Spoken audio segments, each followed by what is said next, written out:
around up to 6 meters long, and it's a snake that is inextricably linked with a tiger. It's something that a tiger will actually feed on, but also these big snakes take the same sort of prey as the tiger do. Let's let him go. It's further evidence that the conditions here are ideal for tigers.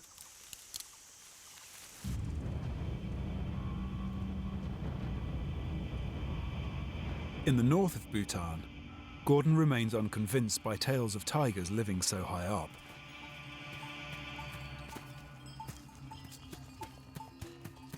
We're heading up further into what is snow leopard territory, but I am really intrigued to see if we can find evidence of tigers beyond this. I would be amazed if there are tigers living up here. If they are here, they've adapted to live at this elevation because, you know, tigers are supposed to be way down there. While the mules rest, Gordon explores trails etched into the mountainside by generations of nomadic herders.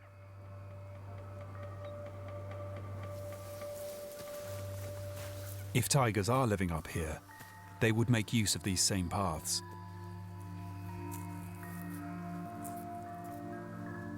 He searches for 3 hours. I haven't seen anything. The things I'm looking for, first thing I'll be looking for is the prey. What are the tigers feeding on up here? But in absence of that, looking for their tracks along this loose, dusty soil.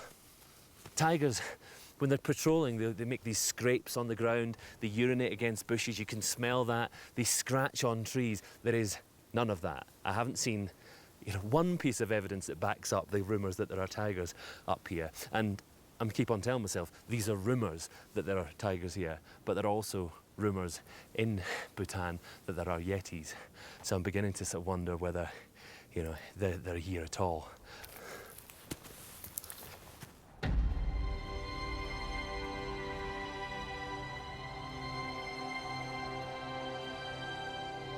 It's beginning to look like a wild goose chase. But the plight of the tigers so desperate, Gordon won't give up until he's exhausted all leads.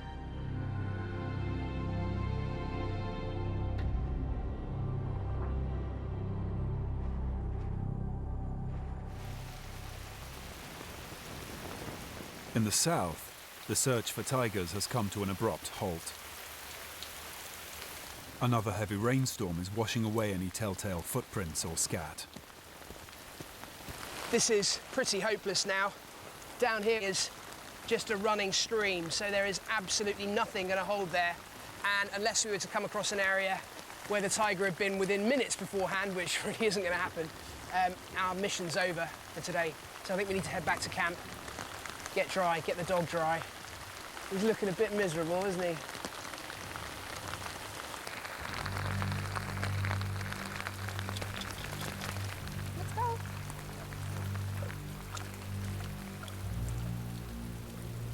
These delays are the last thing the team needs. Time is running out for the tiger. The Chinese medicine market for tiger bones and body parts is booming.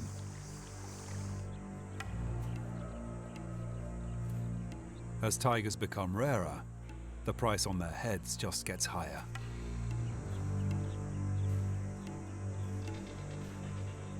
They're an irresistible temptation for poachers.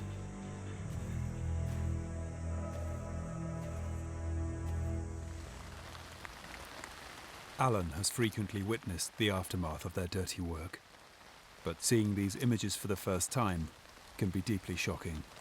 I wanted to show you some of the things we have found in the 10 to 20 years I've been studying tigers and what's still happening right now. Tigers have just become so valuable today on the Chinese medicinal market that people are going after every individual tiger. Oh, for God's sake. What's happened there? They just killed the tiger and took its entire skeleton out. The rest was trashed. Oh. Again, same in Russia. Here, they decided to take the whole tiger. The largest cat in the world, by every account, one of the most magnificent species to ever walk the face of our earth. Look what people do to it. I have to get angry. This can't happen. This can't go on. They're not going to kill every tiger on my watch and on the watch of others who feel so strongly that this animal has every right to survive and should survive.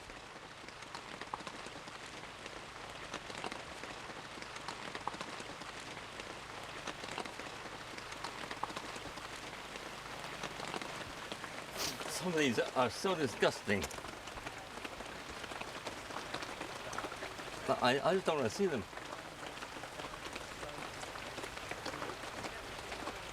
And how anybody could do, I mean, I don't know how you stand it. I couldn't do this. I couldn't do this job. It's hard.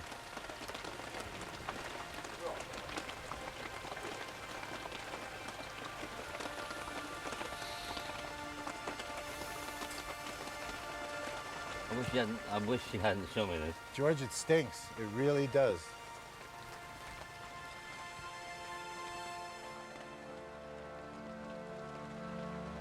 They must hope that Bhutan offers any remaining tigers a safe place to stay hidden.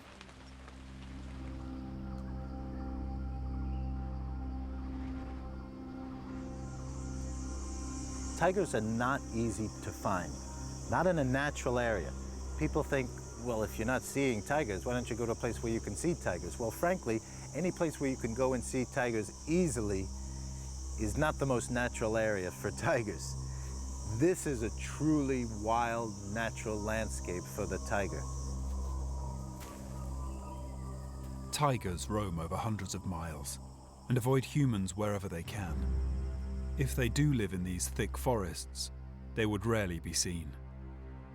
But for the Himalayan tiger corridor to be successful, the expedition must discover a healthy population in Bhutan, from the southern lowlands right up into the mountains. At altitude, finding them is even more of a challenge. Gordon's been searching the mountain ridge all day. He's about to set up camp when one of the porters spots something of interest. Oh yeah, just down here, the yak carcass.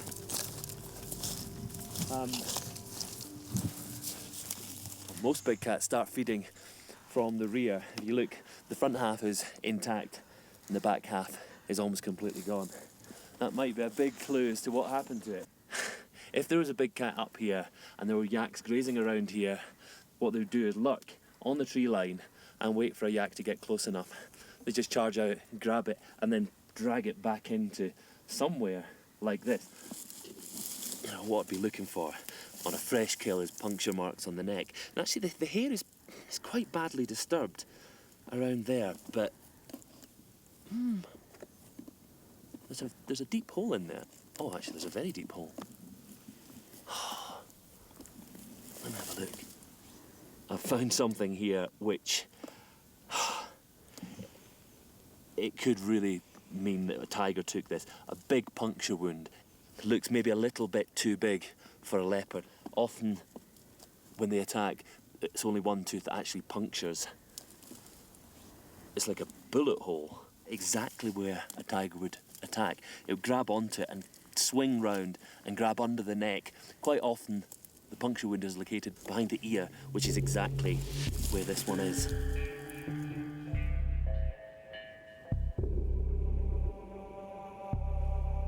The gruesome remains are an intriguing discovery. Gordon will rig the surrounding area with his remote cameras. He'll return to check them at the end of the expedition.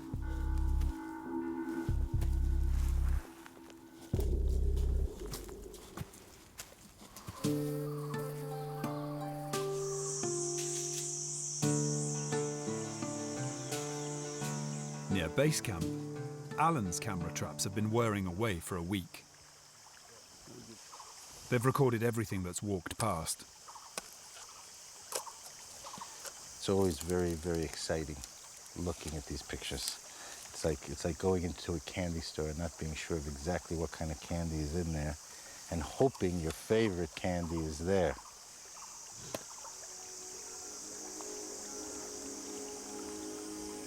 A big bird of some... Oh, a macaque. Oh, beautiful. Water buffalo. Boy, lots of animals for a tiger to feed on here. Just wait for the tiger to come around the corner.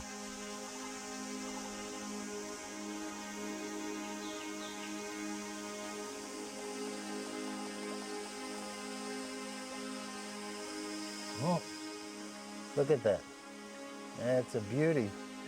Drinking water. Beautiful shot.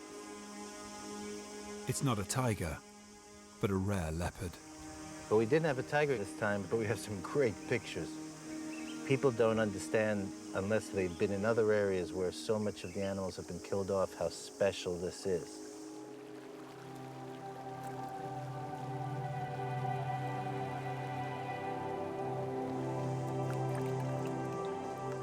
In Bhutan, where Buddhist respect for wildlife is strong, hunting is rare. Animals are safer here than elsewhere.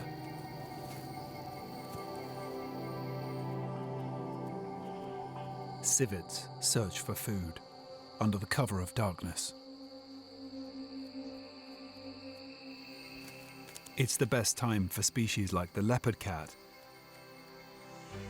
and the leopard to hunt.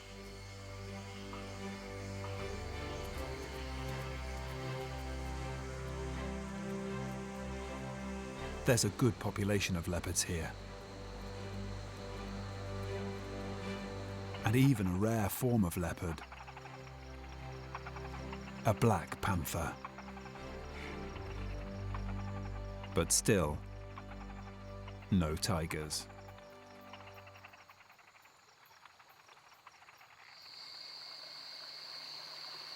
High up in her tree, Justine hopes for better luck. She's scanning the darkness with a heat-sensing camera. It'll pick out animals in the cool of the forest night.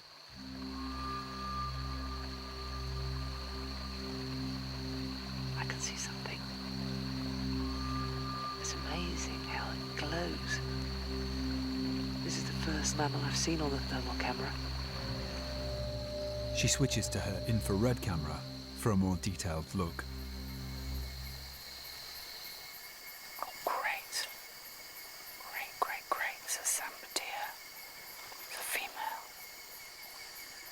The Samba deer is a great find. It's one of the tiger's favourite prey. She's looking nervous. I guess if you're a Samba deer, you'd spend your whole life being nervous.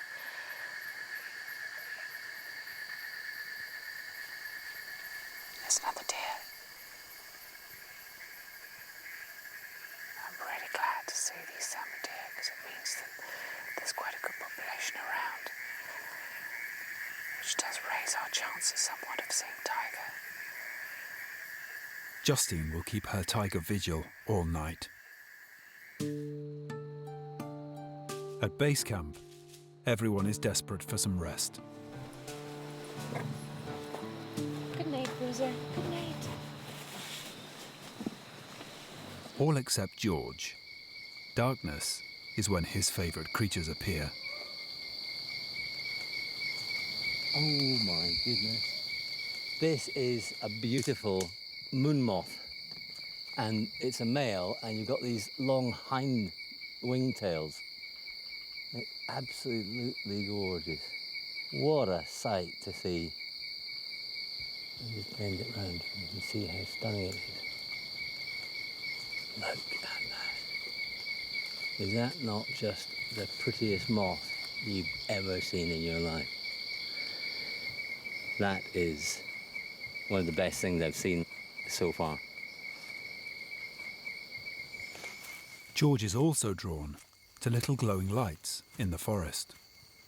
There's fireflies all over here. They're absolutely fantastic. Look. And these aren't of course, flies. They're little beetles, and they emit this cold greenish glow from a special organ on the underside